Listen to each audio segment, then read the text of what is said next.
So, pretty big news over the past couple days.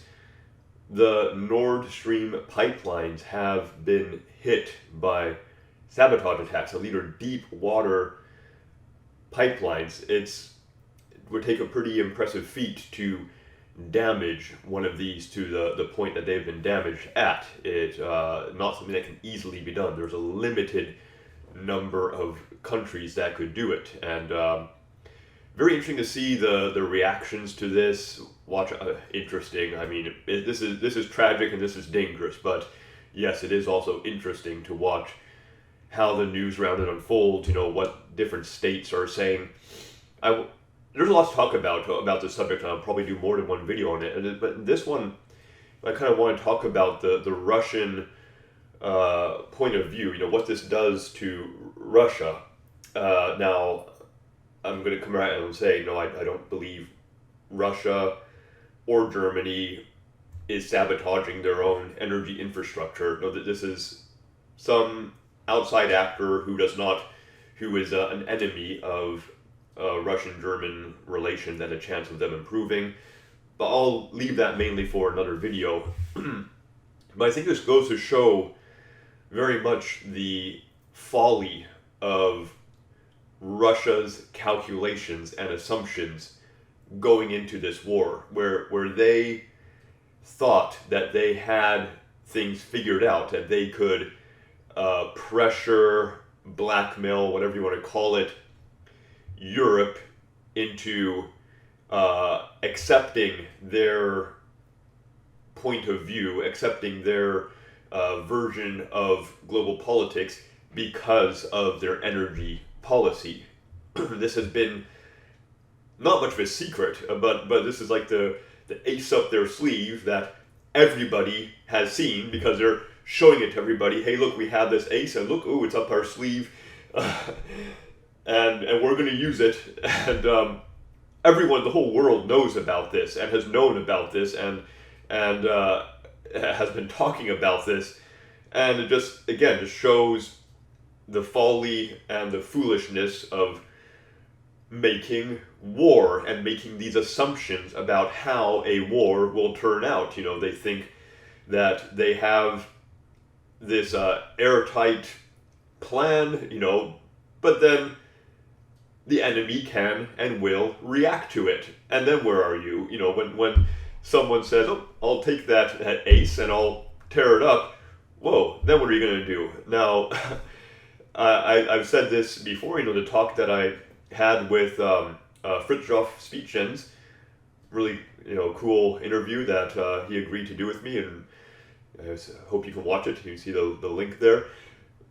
In there we talk about how if Europe can show that they can get by without Russian energy, then that whole part of Russia's plan, Russia's strategy, is just out the window. They've staked so much on that plan that if it gets toppled, as any plan can be toppled, then what? What are they left with? What's their next big plan? Are they just going to start threatening to nuke people? I mean, is that what they're going to start with next? You know, this has been their big plan about how they will have a favorable partnership with Europe through their energy policy. So if that's gone, if either Europe can successfully sanction Russian energy and prove they can get by without it, or if someone comes along and sabotages their energy infrastructure, well, now what, Russia? And it's just, there's a story, I think recorded by Herodotus, you know, take that for what you will, a historian who was, I think according to himself, primarily a storyteller writing about events that happened some time before he did his writing, but still close enough that he was able to talk to people who were involved in the events from both sides.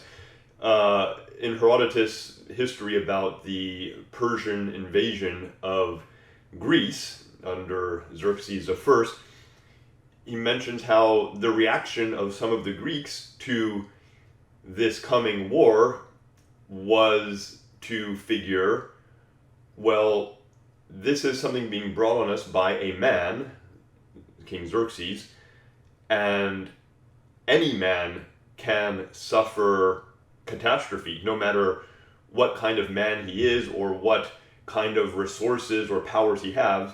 Any man can suffer disaster. Therefore, there is a chance that this seemingly unstoppable invasion will somehow end up failing. That was an assumption apparently made by some of the Greeks in deciding which side they would take in the war. A lot of the Greek states simply surrendered or allied with the Persians, but then some of them made this other decision that they were going to wait and see what would happen because because fortune can go either way for any person, even a great powerful king. And there's a lesson to be had there that you can never just make assumptions and then consider those assumptions to be airtight, because you may very well get left hanging out in the wind with your ace card gone and floundering over what to do next. And this actually, I mean, poor Russia, they have had a rough time of things. They have recovered quite well in many ways from the collapse of the Soviet era, and to the point where Russia is a pretty nice, modern country with a good standard of living, unless they manage to throw that all away in pursuing this war. We don't know how that's going to go, and I don't want to speculate too much on that right now.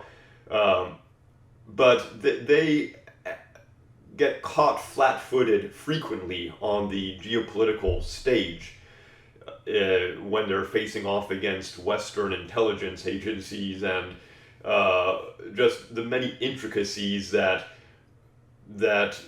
kind of influence the world of global politics and diplomacy. Russia is very often finds themselves on the back foot, and it looks like this is a example of that, and an example again of why you don't go into wars, because wars are foolish. Wars are very foolish, and you can never expect a war to go the way you plan when you're making assumptions about how enemies, friends, neutral countries will react.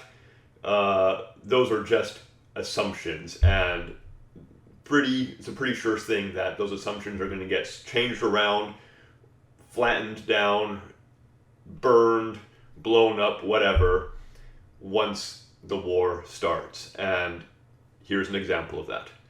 Well, thanks for watching. God bless you. Bye for now.